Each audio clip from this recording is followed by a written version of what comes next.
মাধ্যমিক পরীক্ষার পরে আমি গিয়েছিলাম পিসির বাড়ি। হ্যাঁ, ওই পিসির বাড়ি, যে পিসির বাড়িতেই থাকতেন আমাদের ওই তান্ত্রিক জেঠু। তান্ত্রিক জেঠুর গল্প শোনার আবদার বেশ কয়েকটা কমেন্টে দেখতে পেয়েছি। আমাদের এই চ্যানেল, এই প্রয়াস পারিবারিক প্রয়াস নতুন, তাই যারা এই ভিডিওটা দেখছেন, যারা গল্প শুনতে ভালোবাসেন, তারা লাইক করবেন, হাইপ করবেন, পুরো গল্পটা শুনে আপনার মতামত অবশ্যই জানাবেন। যদি কোনো জায়গাতে পরিবর্তন মনে পড়ছে যে এই জায়গাতে পরিবর্তন করা প্রয়োজন ছিল, তাহলে অবশ্যই কমেন্টে বলবেন। পরের ভিডিওতে আমি সেই পরিবর্তন অবশ্যই করব। আজকের গল্পটা ছোট বড় প্রত্যেকের জন্য। মাধ্যমিক পরীক্ষা দিয়ে গেছি পিসির বাড়ি। আমি আর আমার দুই পিস্তত ভাই, একজন দাদা একজন ভাই, তোর ওই জেঠু আর ছোটন, আমরা সন্ধেবেলায় নিজেদের মতো করে পড়তে বসেছি। কিছুক্ষণ পর জেঠু হন্তদন্ত হয়ে বাড়ি এলেন। ওই রকমভাবে বাড়ি ফিরতে আমি কোনো দিন দেখিনি। জেঠু বাড়ি ফিরে গম্ভীর গলাতে প্রায় চিৎকার করে বললেন, বাঁচবে না ওই ডাক্তার, কেউ ওই ডাক্তারকে বাঁচাতে পারবে না। এই কথাটা বলে কালী মন্দিরের ভেতর, ওদের বাড়িতেই কালী মন্দির ছিল, কালী মন্দিরের ভেতরে ঢুকে কপাটটা দাঁড়াম করে বন্ধ করে দিলেন। তারপরে নানা রকম মন্ত্র পাঠ করতে শুরু করলেন ভেতরে বসে। আমরা বেশ চিন্তায় পড়ে গেলাম, কি হচ্ছে। জেঠুর এই রকম রূপ, এই রকম চিৎকার কখনো দেখিনি। বরাবর দেখেছি হাসি মজাক করতে, সেই মানুষটা এই রকম ভাবে বাড়িতে এসে চিৎকার করে ডাক্তার বাঁচবে না, ডাক্তার মারা যাবে, কে ডাক্তার? কিছুক্ষণ পরে জেঠু বেরিয়ে এলেন। যখন বেরিয়ে এলেন তখন শান্ত, কিন্তু বেশ উদাসীন। আমাদেরকে একটু সরে বসতে বলে উনিও খাটিয়ার উপরে বসে একটু হেলান দিলেন। জেঠুকে জিজ্ঞেস করলাম, জেঠু কি হয়েছে? তোমাকে তো এই রকম কখনো দেখিনি, কিছু ঘটনা ঘটেছে নাকি? উনি বললেন, ঘটনা তো ঘটেছে, আর ঘটনা ঘটেছে বলেই এতটা বিরক্তি লাগছে। আমি চাইলেও কিছু করতে পারছি না, কিছু করতেও পারবো না। বললাম, কি হয়েছে সেটা তো বলবে, তুমি না বললে জানবো কেমন করে? তখন উনি বললেন, তাহলে শোন। আমাদের এখান থেকে বেশ কয়েক কিলোমিটার দূরের এক গ্রামে, একদম গণ্ড গ্রাম, সেখানে একটি হসপিটাল আছে। সেই হসপিটালে একজন নতুন ডাক্তার এসেছেন, কম বয়সী ডাক্তার। ভূত প্রেত পিশাচ তন্ত্রবিদ্যা কোনো কিচ্ছু বিশ্বাস করে না সে কি করলো, এসেই সবার প্রথমে গ্রামে বলে বেড়ালো ওইসব ঝাড়ফুঁক চলবে না, তন্ত্র মন্ত্র জল পড়া তেল পড়া কিচ্ছু চলবে না, আজ থেকে সব বন্ধ। যার যা প্রবলেম আমি আছি, আমাকে বলবে। যেখানে যা প্রবলেম হবে, শারীরিক প্রবলেম, মানসিক প্রবলেম, ইভেন আর্থিকও যদি কারো তেমন প্রবলেম থাকে যেটা আমি মেটাতে পারবো, সেই প্রবলেমের কথা আমাকে বলবে। দিন পেরিয়ে গেল, যত দিন পেরিয়ে গেল ডাক্তারের জনপ্রিয়তা বাড়তে শুরু করলো। স্বাভাবিক, কিন্তু প্রবলেম হলো কাদের? যারা ওঝা, যারা তন্ত্রমন্ত্র করে, তাদের প্রবলেম শুরু হলো। যখন তাদের প্রবলেম শুরু হলো, গল্পের মাঝে একটা কথা বলে রাখি, এই গল্পে ভিলেন কে, মানে কে খলনায়ক বা দুশ্চরিত্র, কার জন্য পুরো প্রবলেম, এটা কমেন্টে অবশ্যই জানাবে। বেশিরভাগ জন এটা বুঝতেই পারবে না আসল প্রবলেমটা কে তৈরি করছিল। যাই হোক, ডাক্তারকে কিন্তু কোনো রকমভাবেই দমানো যাচ্ছিল না। সে চলছিল নিজের মতো, রাজার মতো, চিকিৎসা করছে, ফ্রিতে ওষুধ দিচ্ছে যাদের পয়সা নেই। এইভাবে চলতে চলতে একদিন গ্রামের মোড়লের মেয়ের ভীষণ শরীর খারাপ, জ্বর কিছুতেই কমছে না। ডাক্তার নিজের মতো চেষ্টা করছে, জ্বর কমছে না। তাই তাকে গ্রামের হসপিটাল থেকে বাঁকুড়া গোবিন্দনগরে পাঠানো হলো। গোবিন্দনগরে পাঠিয়েও তেমন কিছুই লাভ হলো না। গোবিন্দনগর বলে দিল, আমাদের যতটা করার ছিল আমরা করেছি। এরপর ওই বাচ্চাকে নিয়ে ভালো কোনো হসপিটালে যান, কলকাতার পিজি কিংবা ভেলোর। এদের অর্থনৈতিক অবস্থা তেমন নয়। কলকাতায় গিয়ে দীর্ঘদিন চিকিৎসা করালে চিকিৎসাটা ফ্রি পাওয়া যায়, থাকা খাওয়া ব্যয়বহুল। গ্রামের মোড়ল, কতটুকুই বা রোজগার। সে অগত্যা বাড়ি নিয়ে এলো মেয়েকে। বাধ্য হয়ে মেয়ের চিকিৎসা করাতে শুরু করলো কাকে দিয়ে? ওদের এই গ্রামের একজন ওঝাকে দিয়ে। তাতে কিন্তু বাচ্চার উন্নতি বিন্দুমাত্র হলো না। যখন বাচ্চার বিন্দুমাত্র উন্নতি হলো না, তখন সেই মোড়ল আবার ডাক্তারের কাছে গেলেন। চিকিৎসার জন্য নয়, ডাক্তারের কাছে গেলেন এক বিশেষ কারণে। উনি বললেন, এই মেয়েকে যদি বাঁচাতে হয় তাহলে একজনেই আছে যে বাঁচাতে পারবে। ডাক্তার জিজ্ঞেস করলেন, তেমন কে আছে যে এই মেয়েকে বাঁচাতে পারবে? এর রোগ তো ধরাই পড়ছে না। তাছাড়া আমি তো শুনেছি আপনারা ওঝা টোঝাকেও দেখিয়েছেন, কই আপনাদের ওঝা ওই বাচ্চাকে সুস্থ করতে তো পারলো না। তা কে এমন আছে যে এই বাচ্চাকে সুস্থ স্বাভাবিক করে দিতে পারবে? মোড়ল মশাই বললেন, আছে একজন। আমাদের গ্রাম থেকে মাইল খানেক দূরে এক শ্মশান আছে, ওখানেই থাকেন তিনি। উনিই পারবেন এই বাচ্চাকে সারিয়ে তুলতে। ডাক্তার প্রথমে বিরক্ত হলেও শেষ পর্যন্ত বললেন, ঠিক আছে, বাচ্চাকে যদি নিয়ে যেতে চান নিয়ে যেতে পারেন, কিন্তু একটা শর্ত আছে। আমিও দেখব ওই ভদ্রলোক কিভাবে আপনার মেয়েকে সুস্থ করতে পারে। কবে যাবেন বলুন? ভদ্রলোক বললেন, মানে মোড়ল মশাই বললেন, কবে নয়, আজ রাতেই। আমরা আর দেরি করতে চাইছি না। অনেক চিকিৎসা করিয়েছি, যা দেরি হওয়ার তা তো হয়েই গেছে। ডাক্তার বললেন, ঠিক আছে, আমি কিন্তু সঙ্গে যাব। আর কে যাবে? মোড়ল মশাই বললেন, আর কেউ না, আপনি যাবেন আর আমি যাব, শুধু দুজনেই যাব। একা যেতাম, একজন সঙ্গী পেলাম। রাতের অন্ধকার, ধু ধু শ্মশান। শ্মশানে একটা চিতা জ্বলছে, কেউ কোথাও নেই। ডাক্তার ওই চিতাটার কাছে গেলেন, দেখলেন শুধু চিতাটা জ্বলছে। চিতাতে কোনো ডেড বডি নেই, মানে কাউকে পোড়ানো হচ্ছে না। উনি মোড়ল মশাইকে বললেন, ব্যাপারটা কি? চিতা জ্বলছে, কোনো লোক নেই। উনি বললেন, থাকবে কেমন করে, সবাই ভয়ে পালিয়ে গেছে। উনি বললেন, আর মরাটা? ডাক্তার জিজ্ঞেস করলেন। উনি মোড়ল মশাই বললেন, আমি জানি, ওটাকে পাওয়া যাবে ওই বট গাছটার নিচে। চলুন সেখানে। ওখানে মরাটা কি করছে? দাঁড়ান, ওখানে যাবেন না, এখান থেকেই হাঁক দিচ্ছি। বাবা, বাবা, আপনি আছেন? প্রথমবার জিজ্ঞেস করাতেই গুরু গম্ভীর গলায় ভেসে এলো বট গাছের নিচের থেকে একটা হুঙ্কার। কিরে, মেয়েকে বাঁচানোর জন্য মোড়ল আমার কাছে তাহলে আসতেই হলো। কি বলেছিলি? সেরে উঠবে, উঠলো না তো? সেরে সেই দিন উঠবে যেদিন প্রাণের বদলে প্রাণ দিতে পারবি। ডাক্তার বললেন, তার মানে আপনি আগেও এখানে এসেছেন? উনি হাত জোড় করে বললেন, ডাক্তারবাবু কিছু মনে করবেন না, গ্রামের মানুষ, আমরা তো জানি কি থেকে কি হচ্ছে, তাই একবার ওনার কাছে এসেছিলাম। উনি বলেছিলেন, প্রাণের বদলে প্রাণ, যদি মেয়েকে বাঁচাতে হয় তাহলে প্রাণ দিতে হবে।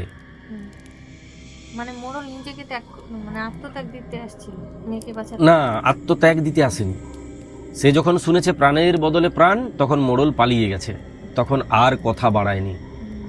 ডাক্তার কিছু একটা বলতে যাবে, ঠিক এমন সময় হুঙ্কার দিয়ে হঠাৎ যেন অদৃশ্য থেকে দৃশ্য হয়ে গেলেন। ধোঁয়ার কুণ্ডলী যেন জেগে উঠল, ওই চিতাটাও যেন জেগে উঠল।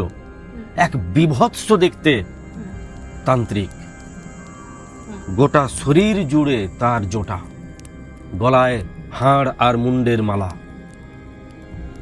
একটা মাথা যেটা কিছুক্ষণ আগেই পোড়ানো হচ্ছিল, আধ পোড়া একটা মাথা, সেটার থেকেই মাথার খুলিটাকে উড়িয়ে দিয়ে, মানে ভেঙে দিয়ে বাটির মতো করে সেটার ভেতর থেকেই হাড় দিয়ে খেতে খেতে হাসতে হাসতে বলছে, ডাক্তার, সব রোগের ঔষধ এখনো বিজ্ঞান বের করতে পারেনি। ডাক্তার বললেন, আপনি ওনার মেয়েকে সারিয়ে তুলতে পারবেন? পারবো, কিন্তু ওই যে বললাম, প্রাণের বদলে প্রাণ দিতে হবে। তা কে দেবে তোমাদের ভেতরে প্রাণ? তুমি না মোড়ল? কে প্রাণ দেবে বলো? ডাক্তার খানিকটা সাহস নিয়ে বললেন, আচ্ছা, এই ছাড়া আর কোনো উপায় নেই? তান্ত্রিক কিছুক্ষণ চিন্তা করলেন, চিন্তা করে বললেন, একটা উপায় আছে ডাক্তার। পারবে তোমার হাতের থেকে কিছুটা রক্ত এই খুলিটাতে ঢেলে দিতে? যদি পারো তবে ওই মেয়ে সেরে উঠবে। ডাক্তার কিছুক্ষণ চিন্তা করলেন কি করা উচিত। তারপর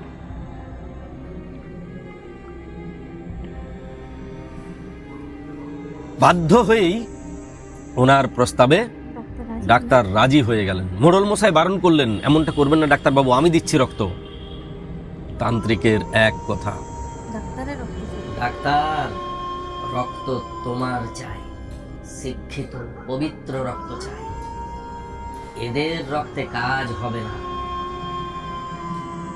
ওই হাড়ের টুকরোটা দিয়েই ডাক্তারের বাম হাত ধরে চিরে দিলেন তান্ত্রিক। গল গল করে গড়িয়ে পড়ল রক্ত। ধারণ করলেন ওই খুলিটাতে। খুলিটাতে রক্ত দিলেন ডাক্তার? মুহূর্তের ভিতরে চুমুক দিয়ে প্রায় চোঁচিয়ে চোঁ চোঁ চোঁ চোঁ করে খেয়ে ফেললেন তান্ত্রিক। তারপর ঘাটটা কিছুক্ষণ এইরকম করে চোখগুলোকে বিভৎসভাবে, যেন ইচ্ছাকৃতভাবে আরো বড়, আরো আগ্নেয় করে হাসি মুখে বললেন, যা, মেয়েটা তোর এই যাত্রায় বেঁচে গেল। কিন্তু ডাক্তার, তোকে বাঁচাবে কে? তোর বিজ্ঞানের কত ক্ষমতা এবার আমি দেখব। যা যা, বেঁচে দেখা। এবার ডাক্তারও কিন্তু বেশ ভয় পেয়েছে। যতই বিজ্ঞান জানা ছাত্র হোক, ভয়কে জয় করা এত সহজ নয়। সেই দিনের রাতটা ডাক্তার মোড়লের বাড়িতেই কাটিয়েছিল। সত্যিই মোড়লের মেয়েটা এক্কেবারে সুস্থ, যেন কিছুই হয়নি। সে স্বাভাবিকভাবে কথা বলছে, খাবার খেয়েছে, কোনো প্রবলেম তার ভেতরে আর দেখা যাচ্ছে না। কিন্তু ঝিমোচ্ছে ডাক্তার, হাতের রক্ত বন্ধ হয়েছে, ঝিমুনি কাটছে না কিছুতেই। ডাক্তারের কথা মতো তার নানা রকম প্রেতাত্মা তাদের মুখ দেখতে পাচ্ছে। চোখের সামনে যেন প্রেতেরা নাচ করছে, সব ছায়ার মতো, সব। ডাক্তারের কথা মতো মানে ডাক্তার বলছে যে আমি এটা দেখতে পাচ্ছি, ডাক্তার ওদেরকে বলছে? হ্যাঁ, যে আমি এটা দেখছি। আমার চোখের সামনে যেন ধোঁয়ার মতো প্রেতেরা নাচ করছে, যেমনটা সিনেমায় দেখি, যেমনটা গল্পতে পড়েছি, ঠিক সেই রকমভাবে প্রেতেরা যেন নাচ করছে। ভোরের দিকে ডাক্তারের জ্ঞান গেল। ডাক্তারকে ভর্তি করা হলো গোবিন্দনগর হসপিটালে। গোটা গ্রাম জুড়ে এই নিয়ে নানান চর্চা। কেন গিয়েছিল তান্ত্রিকের কাছে, কেন রক্ত দিয়েছিল, আপনি মোড়ল মশাই কেন বারণ করেননি? আপনি গ্রামের মোড়ল, আপনি বারণ করবেন না? আপনি যদি বারণ না করেন, আপনি যদি না বলেন, তাহলে আমরা বাঁচবো কেমন করে? এবারে ভাবুন তো, আপনি তো মৃত্যুর মুখে ডাক্তারবাবুকে ফেলে দিলেন, এবারে বলুন, এবারে আমরা কেমন করে বাঁচবো? গ্রামের মানুষ ওই মোড়লকে আর ছেড়ে কথা বলছে না। মোড়ল নিজের মেয়েকে বাঁচাতে গিয়ে ডাক্তারকে মোড়ল তো সবই জানে, এই রক্ত দেওয়ার খেলা নতুন নয়। এবারে ডাক্তারকে কিভাবে বাঁচাবে? তাই ডাক্তারকে বাঁচানোর জন্য তারা কোথায় এসেছিল? জেঠুর কাছে। ছোটনের জেঠুর কাছে। হ্যাঁ, জেঠুর কাছে এসে আবদার করেছিল, একমাত্র আপনিই পারেন ডাক্তারকে বাঁচাতে। জেঠু বললেন, আমি গেলাম, আমি তো বুঝে গেছি যে এটা কোনো সামান্য তন্ত্রমন্ত্র বিদ্যা। এই তন্ত্রমন্ত্র দিয়ে আর যাই করা যাক না কেন, আমার তন্ত্রমন্ত্রকে আটকানো যাবে না। অতএব কারণে এবার আমি যাব, আমি গিয়ে দেখব কে সেই তান্ত্রিক যার এত ক্ষমতা। সে নাকি একটা মৃত বাচ্চাকে বাঁচিয়েছে। এই ভাবনা নিয়ে জেঠু গিয়েছিলেন কোথায়? ওই শ্মশানে।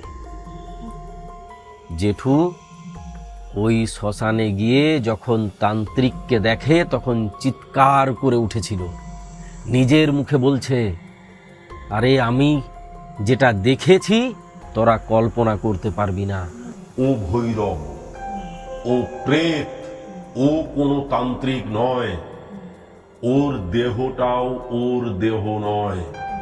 ওই দেহটা অনেক আগে মারা যাওয়া কোনো এক তান্ত্রিকের। এ সেই দেহটাতে ভর করেছে। এই ভৈরবকে আমি দীর্ঘদিন চিনি। আমরা জিজ্ঞেস করলাম, তাতে কি হয়েছে জেঠু? তুমি তো চাইলে ভৈরবকে দিয়ে ব্যবস্থা করতে পারতে, তুমি পারতে না? জেঠু বললেন, আমার ক্ষমতা ততটাও নেই আমি ভৈরবকে পারব। ভৈরবের সঙ্গে পেরে ওঠা অসম্ভব। আমরা জিজ্ঞেস করলাম, তাহলে ডাক্তারের কি হবে জেঠু? ডাক্তার এই রকম ভাবে মারা যাবে? যে মানুষের জন্য এত কিছু করছিল সে এমন ভাবে মারা যাবে? তড়পে তড়পে গোবিন্দনগর হসপিটালে, তাকে বাঁচানোই যাবে না? জেঠু বললেন, কি করা যায় বলতো? একটা উপায় আছে। যদি ওকে আমি আমার এই লাউয়ের ভেতর ভরতে পারি। কিন্তু ভরবো কেমন করে? সেই শুকনো লাউ। হ্যাঁ, শুকনো লাউ, ভেতরটা ফাঁকা, অনেকটা দেখতে সেই কুজোগুলো হয় না, ওই কুজোর মতো দেখতে। যদি এটার ভেতরে ভরতে পারি বা ধরতে পারি, তাহলে ওকে আমি শায়েস্তা করতে পারবো এবং ডাক্তারকেও আমি বাঁচাতে পারবো। তাছাড়া ডাক্তারকে বাঁচানো সম্ভব না। জেঠু আবার বেশ কিছুক্ষণ গম্ভীর হয়ে গেলেন। আবার কালী মন্দিরের ভেতরে ঢুকে বিড়বিড় বিড়বিড় করে কি সব মন্ত্র পাঠ করে গেলেন। তারপরে বেরিয়ে এসে আমাকে আর ছোটনকে বললেন, যাবি কেউ একজন আমার সঙ্গে? আমি বাইক তো চালাতে জানি না। আর তখন মাধ্যমিক সদ্য দিয়েছি, সেই অল্প অল্প বাইক চালাতে শিখেছি। জেঠু বললেন, রাতের বেলা গাড়ি ঘোড়ার ভয় নেই, ফাঁকা থাকবে রাস্তা। যাবি? ছোটন বলল, আর আমার এই সবে বরাবর, তাই রাজি আমি হয়ে গেলাম। বাপনদা তো শুনেই বলল, তোমার ওই সব কাজ কারবারে আমি নেই, অতএব কারণে আমি আছি। জেঠুর সঙ্গে প্রথমে ওই মোড়লের বাড়ি গিয়ে পুরো গল্পটা আরও একবার শুনলাম, যেটা জেঠুর মুখে শুনলাম। তারপর মোড়লকে সঙ্গে নিয়ে জেঠুর সঙ্গে চললাম শ্মশান। একজন তান্ত্রিক, একজন মোড়ল, সঙ্গে একটি 16-17 বছরের বাচ্চা। কোথায় যাচ্ছে? ভয়ঙ্কর শ্মশানে। সেখানে যে আছে সে আসলেই প্রেত। তার সঙ্গে কথার লড়াই হবে, তার সঙ্গে মন্ত্রের লড়াই হবে। এই ভাবনা নিয়ে যাচ্ছি। জেঠু ওখানে পৌঁছাতেই ওই বট গাছের নিচের থেকে একটা হুঙ্কার ভেসে এলো। বিজয়, এসেছিস? তোর সঙ্গে সাক্ষাৎ অনেক আগের, অনেক পুরানো হিসাব বাকি আছে বিজয়। জেঠু এদিক থেকে বললেন, তুই কার কথায় কাজ করছিস ভৈরব? আমি সব জানি। তোকে কে বলেছে ডাক্তারের সর্বনাশ করতে? তুই কি ভেবেছিস আমি জানি না? আমি জানি। ওদের গ্রামের যে ওঝা, সেই ওঝার কথাতেই তুই এই সমস্ত কাজ কারবার করছিস, তাই না ভৈরব? ওঝার তো ওঝার ভাত পেটে ভাঙি লাত হয়েছে, দিয়েছে ডাক্তার। ঠিক। পেটে লাথ পড়েছে, তাই ও এসেছিল তোর কাছে। ভৈরব বেরিয়ে এলো বট গাছের থেকে। আমি নিজের চোখের সামনে দেখছি। এ তান্ত্রিক? তাহলে জেঠু কি? জেঠু তো ওর কাছে বাচ্চা। ও তো খেজুর গাছের মতো। ওর চেহারা, ওর গলায় মুন্ডমালা, আর জেঠুর থলির ভেতরে ওই 3টি মাথার খুলি। আমি কিন্তু ভয়ে জেঠুর পিছনে, জেঠু সামনে। জেঠু আমাকে বলে, এই বেটা, ভয় নেই, আমি তো আছি। উনি আবার হুঙ্কার দিলেন, ভৈরব, ছেড়ে দে ওকে। আমি জানি তুই ওর ভেতরে প্রেত চালনা করেছিস। মরেও তোর শান্তি হয়নি ভৈরব, মনে আছে কিভাবে মরেছিলি? ভৈরব বলছে, মরেও বেঁচে আছি বিজয়। মরেছিলাম তোর জন্য, তারকের জন্য। তোদের দুজনের জন্যই আমি মরেছিলাম। তোদের জন্য মরতে হয়েছিল আমাকে। আজ দিন এসেছে বদলা নেওয়ার। এই কথা বলে ওই মাথার খুলি থেকে, যেটা ভৈরবের হাতে ছিল, মাথার খুলি থেকে হাতে কিছু ঢালতে যাচ্ছে। জেঠু সঙ্গে সঙ্গে পকেটের থেকে কি একটা বের করে ছুঁড়ে দিলেন ভৈরবের দিকে। ধোঁয়া হয়ে উঠল। কোথায় ভৈরব? কোথাও নেই। আমি ভাবলাম আমাদের জয় হয়ে গেছে। আমি জেঠুর হাতের ওই লাউটার দিকে তাকালাম। তো লাউয়ে ঢুকে গেল। আমি ভেবেছি লাউয়ে ঢুকে গেছে। মানে তোমরা জিতে গেছো? পিছন থেকে হাসির আওয়াজ আসছে। এতদিনেও ঠিকঠাক শিক্ষাটা পাসনি বিজয়। এখনো তোর তন্ত্রমন্ত্র জ্ঞান অনেক বাকি। তারপরে পিছন থেকে ও কি ছুড়লো জানি না, জেঠু গিয়ে পড়লো প্রায় 20-30 ফুট দূরে। চিৎকার করে উঠল, মা, মাগো, তারা তারা! আমার জেঠু, যাকে কখনো কষ্ট পেতে দেখিনি, সেই মানুষটা কষ্টে কুঁকড়ে উঠল। এমনভাবে কুঁকড়ে উঠল যেন একটা ছাগ বলি দেওয়া হয়েছে। এমন সময় আমি দেখলাম অনেক দূরে কারা যেন বল হরি, হরি বল, বল হরি, হরি বল করে মোড়া নিয়ে আসছে শ্মশানে। ভৈরব অট্টহাসি হাসতে শুরু করলো। এবার কি করবি বিজয়? তাকিয়ে দেখ, আরো শক্তি আসছে, আরো শক্তি আসছে। আজ রাতেও মোড়া পুড়বে, মোড়া আমার পেটে পড়বে বিজয়। তারপর তোর খেলা শেষ। অনেক খেলা তুই দেখিয়েছিস বিজয়, আর না। জেঠু আরো কি বিড়বিড় বিড়বিড় বিড়বিড় বিড়বিড় করে মন্ত্র পড়ে আরো কিছু একটা ছুঁড়ে মারল ওর দিকে। আরো ধোঁয়ার কুণ্ডলি পাকিয়ে গেল। হলো না কিছুই। দেখছি ওখানেই দাঁড়িয়ে আছে মোড়ল। কোন আঘাতে কখন যে পড়ে ছটফট করছে ভগবান জানে। মোড়লের কিন্তু জ্ঞান নেই বললেই চলে। মোড়ল নিচে পড়ে আছে। আমাকে জেঠু আস্তে আস্তে ফিসফিস করে বললেন, ওকে জাগা, ওকে জাগা, ওর উপর ভর করবে, ওকে জাগা, ওকে তোল। আমি মোড়লকে ঠেলা দিতে শুরু করলাম। জেঠু জেঠু, ওকেও জেঠু বলছি, জেঠু উঠুন উঠুন, জেঠু, ও জেঠু, জেঠু উঠুন।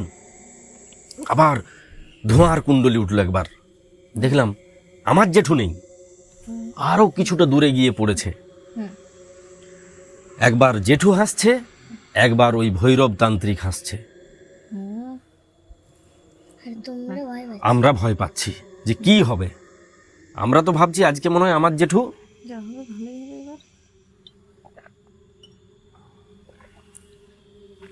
ঠিক এমন সময় জেঠু উঠে এসে আমাদেরকে সরিয়ে, প্রায় পায়ে করে সরিয়ে, আমি তো জাগাচ্ছি নিচে, হুম। পায়ে করে সরিয়ে হুম। পেরিয়ে একদম চলে গেল ভৈরবের কাছে। তারপরে ভৈরব চিৎকার করে উঠল, সে বিকট চিৎকার, আ, আ। কি হলো কিছু কিন্তু বুঝতে পারলাম না যে কি হলো। জেঠু এরকম ভাবে হন্তদন্ত হয়ে গেল। অত বড় খেজুর গাছের মতো ওর শরীরটা ধড়াম করে নিচে পড়ল। জেঠু ডাকলেন, আয় ওকে ছেড়ে দে, আয়, ও পড়েই আছে, মোড়ল অমনি পড়ে আছে। আমি জেঠুর কথা শুনে গেলাম। জেঠু আমাকে বললেন, এই লাউটা ধর, ভালো করে ধর, ছাড়বি না কিন্তু, যখন বলবো মুখটা বন্ধ করবি। তারপরে আরো বিড়বিড় করে নানা রকম মন্ত্র পড়তে শুরু করেছে জেঠু। ভৈরবের শরীর থেকে ধোঁয়া উঠছে। হঠাৎ জেঠু বললেন, এবারে চাপ দিয়ে ধর, চাপ দিয়ে ধর। আমিও সঙ্গে সঙ্গে মুখটা বন্ধ করেছি, হাতটা এরকম ভাবে ঝাঁকিয়ে উঠল একবার। তারপরে জেঠু আরো সব কি মন্ত্র পড়ে ওই লাউটাতে করে ফু দিয়ে লাল সালু টালু দিয়ে মুখটা বন্ধ করে দিলেন। ততক্ষণে ওই মোড়া নিয়ে যারা ছিল তারাও এসে পড়েছে। ওদের কাছে এরকম হ্যারিকেন ছিল। ওই হ্যাজাকের আলো আর হ্যারিকেনের আলোতে দেখছি ভৈরবের শরীর থেকে গলগল গলগল করে রক্ত বের হচ্ছে। আর ঠিক বুকের বাম পাশটাতে, মানে ঠিক বুকের মাঝটার একটু বাম দিকে করে একটা ছোট্ট ত্রিশূল গাদা রয়েছে, মানে গেঁথে দেওয়া হয়েছে। তো ভৈরব ত্রিশূলটা দেখেই কিন্তু আমি চিনতে পেরেছি হুম। যে এই ত্রিশূলটা আমি জেঠুর কালী ঠাকুরের ওখানে শিবের পাশে পোতা দেখেছি, মানে মায়ের মায়ের ত্রিশূল। মায়ের থানের ত্রিশূল। ওই ত্রিশূলটাকে জেঠু কখন নিয়েছে, কখন ঝুলির ভেতরে খুলির সঙ্গে ভরেছে, সেটা কিন্তু আমি জানি না। জেঠু ওটাকে নিয়ে এসেছিল এবং ওই ত্রিশূলটা মন্ত্রপুত ত্রিশূল। যখন বড় সড়ো কোনো বিপদ হতো, যে জায়গাটাতে জেঠু যেতে চাইতেন না, সেই জায়গাটাতে বা অমন জায়গাতে জেঠু ওই ত্রিশূলটা নিয়ে যেতেন। ত্রিশূলটাকে টেনে বের করলেন, মুছলেন নিজের হাতেই, নিজের হাতে মুছে ভৈরবের রক্ত নিলেন কিছুটা, হাতে করে কিছুটা রক্ত নিলেন। রক্ত নিয়ে একটা সালুতে ভালোভাবে মাখিয়ে দিলেন, সালুটাতে মাখিয়ে ওটাকে পোটলা করে ওই ঝোলার ভেতরে ভরলেন। তারপরে মোড়লের মাথাতে কপালে এই রকম ভাবে আঙুল রেখে কি সব মন্ত্র বললেন, বিড়বিড় করে মোড়ল উঠে বসল। উঠে বসার পরেই মোড়লকে বললেন, আর কোনো ভয় নেই, তুমি এক কাজ করো, আমি তোমাকে একটা জিনিস দিচ্ছি, দেখারও দরকার নেই, কিচ্ছু করার দরকার নেই। এইটা নিয়ে গিয়ে তুমি ডাক্তারকে দিয়ে আসবে কাল সকালে। ডাক্তারের পকেটে এইটা ভরে দেবে। মানে ওই যে ভৈরবের যে রক্তমাখা রক্তমাখা ওই একটা শালুটা সালুর মতোই কিছু একটা, সালুর টুকরা বা ওই রকম কোনো একটা কাপড়ের টুকরা, সালুর মতো লাল টুকরা মোটের উপর। আমার দেখে পরে সালু মনে হলো। হুম। তো ওইটা যে পরে ডাক্তারের পকেটে দিয়ে আসতে। পরের দিনে বিকেল বেলাতে খবর এলো ডাক্তারবাবু সুস্থ হয়ে উঠেছেন। আমরা সন্ধ্যা পর্যন্ত অপেক্ষা করলাম, জেঠু আরো অন্য কাজে গেছে। জেঠুকে জিজ্ঞেস করলাম, জেঠু কে এই ভৈরব, যে প্রেত কার দেহটা নিয়েছে, কিভাবে নিয়েছে? তোমার নাম আর তারক বলে একটা নাম বলেছিল, কি হয়েছিল তোমাদের সঙ্গে ভৈরবের কত বছর আগে? সেই গল্পটা আমাদেরকে শোনাবে না? ওই গল্পটা কিন্তু আমি শুনবো। ছোটন, বাপনদা ওরা আমার কাছে তো পুরো গল্পটা শুনেছে যে রাতে কি হয়েছে। এবার ওরাও ওই গল্পটা শুনতে চায়, ওরাও তো ওদের নিজের জেঠু। না জেঠা বলতে হবে, না জেঠা বলো কি হয়েছিল বলো। ওই গল্প তোমাকে বলতেই হবে। জেঠু বললেন, আজ না, এই গল্পটা পরে অন্য কোনো দিন শোনাবো তোদেরকে, কারণ ওই গল্পটা বলা এত সহজ নয়। ধন্যবাদ এতক্ষণ পর্যন্ত গল্পটা শোনার জন্য। যদি গল্পটা ভালো লেগেছে তাহলে অবশ্যই কমেন্ট করে জানাবে। কেমন গল্প শুনতে চাইছো বা চাইছেন সেটাও জানাবে বা জানাবেন। আপনারা পরামর্শ দিলে বা আপনারা পথ দেখালে আমরা সেই পথে চলতে পারবো। প্রত্যেকটা গল্প ইউনিক, কিছু জীবনে ঘটে যাওয়া ঘটনা, কিছু ঘটনার সঙ্গে মেলানো রটনা, আর কিছু নিখাদ নিখুঁত গল্প মাত্র। আশা করি এই প্রয়াস আপনাদের ভালো লাগবে, কারণ এমনভাবেই একদিন আমরা গল্প শুনতাম আমাদের ছোটবেলায়। তেমনভাবে গল্প শোনানোর মানুষগুলো আজকে মোবাইলে হারিয়ে যাচ্ছে, তাই তারাও গল্প শোনায় না, আর শুনতেও চায় না কেউ। আমার বিশ্বাস শুনবে সবাই, যদি আপনারা হাত বাড়িয়ে দেন। ভালো থাকুন, ভালোবাসায় থাকুন, আর আমাদের গল্প শোনার জন্য চ্যানেলটাকে সাবস্ক্রাইব করে রাখুন। ধন্যবাদ এতক্ষণ পর্যন্ত সঙ্গ দেওয়ার জন্য।